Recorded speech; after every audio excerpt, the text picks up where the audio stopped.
madaxweynaha jamhuuriyadda federaalka Soomaaliya Xasan Sheekh Maxamuud iyo wafdi uu hogaaminayo ayaa ka qayb galay casharaf si heer sare ah loo soo agaasimay oo ka dhacday qasriga madaxtooyada Djibouti oo uu ku maamusay madaxweynaha dalkaasi Ismaaciil Cumar Geyle. Madaxweyne Ismaaciil Cumar Geyle ayaa intii ay socotay casharafta waxa uu bilad sharaf ugu sareysa ee ay bixiso dowladda Djibouti guddoonsiiyay madaxweynaha Xasan Sheekh Maxamuud isaga oo ku mutaystay kaalintiisa xoojinta xiriirka facaweyn ee ka dhaxeeya labada dal ee walaalaha.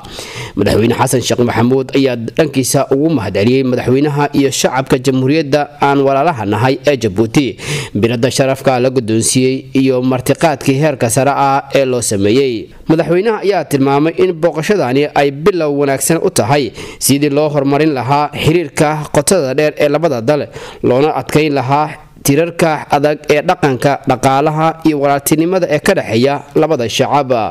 madaxweynaha jamhuuriyadda federaalka Soomaaliya Xasan Sheekh Maxamuud iyo wafdi uu hogaaminayo ayaa shalay booqasho rasmi ah ku tagay dalka waxa uuna madaxweynaha kulan la yeeshay dhigiisa dalkaasi Ismaaciil Cumar Geyle. Cabdi Ibrahim AM24 TV Muqdisho.